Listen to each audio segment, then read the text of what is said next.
साथियों, जैसा कि सोलर के बिजनेस के बारे में हम लोग बात कर रहे थे, हमें यह समझना पड़ेगा कि सोलर की आवश्यकता क्यों है।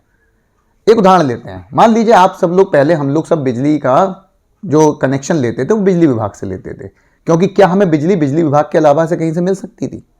नहीं, बिजली हमें सिर्फ बिजली विभाग से ही मिलती है। अब क्या हो गया है कि बिजली जिस घर में सोलर बन रहा है वहां पे बनने लगी है।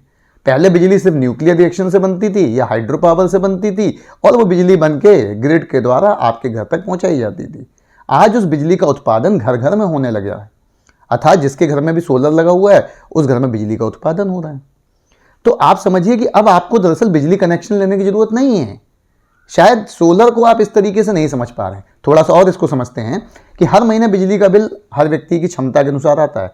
मान लीजिए किसी के यहाँ 2 एसी हैं, किसी के यहाँ 10 एसी हैं, और बिजली का बिल देना कोई नहीं चाहता, बड़ा ही खराब लगता है। चाहे वो 1,000 रुपये का आ रहा हो, चाहे वो 12,000 रुपये का आ रहा हो प्रति माह। सोचिए, अगर मान लीजिए किसी एक व्यक्ति का 3,000 रुपये बिजली का बिल आता है, तो एक साल में 36,000,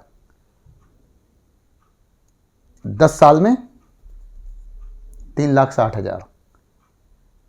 अगर ये पैसा देखा जाए तो मोटा मोटा एक, अगर इसकी एसआईपी कर दी जाए तो बहुत बड़ा पैसा बन सकता है। तो बिजली के बिल को एसआईपी में कन्वर्ट करें, बिजली के बिल के पैसे को एसआईपी शुरू करें, और या ऐसी जगह निवेश करें जहां से आपका पैसा बढ़ सकता है। और बिजली के बिल को हटाने के लिए सोलर का सहारा लें। अगर आप अपने घर में 3 किलोवाट का सोलर लगवा लेते हैं तो 2 एसी आराम से चला सकते हैं।